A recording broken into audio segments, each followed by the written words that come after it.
Ouais les gars, c'est moi, Yak, votre raconteur d'histoire.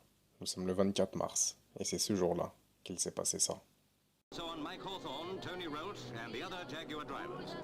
Fangio's Mercedes is well away, and the smaller machines are battling for supremacy. 24 mars 1934. Cette voiture, c'est quoi? Et pourquoi cette date-là? Pas de panique les refs, c'est ce que nous allons voir maintenant. Attends, on va se plonger un peu dans la mécanique et on va se rappeler de ce qu'est une transmission.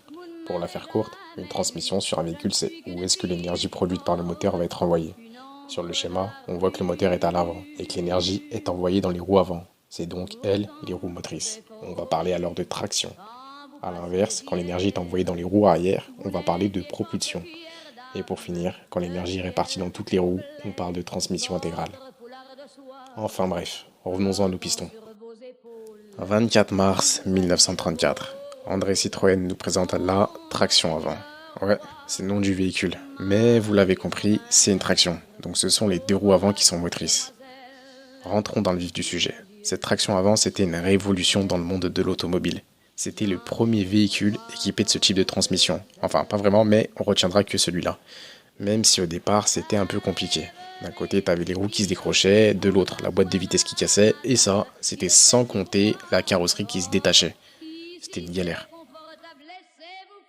Sauf que Citroën, ils n'avaient pas le choix. Il fallait que cette voiture soit au top. Et donc, tout juste 2 mois après la commercialisation de la 7A, la première version de la traction avant, ils ont sorti la 7B, puis la 7C et la 7S pour la version sport, et il y a eu des tonnes de versions et des tonnes de formes. Il y a eu les 11, les 15CX, la 22V8, et tout ça sous forme de limousine, pick-up, familiale, cabriolet, etc., etc.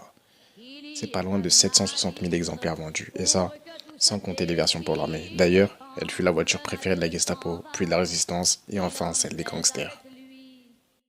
J'ai mis un lien dans la description pour les plus curieux. Et c'est donc le 24 mars 1934 que le monde découvrit la traction avant. Mais bon, je ne vous apprends rien.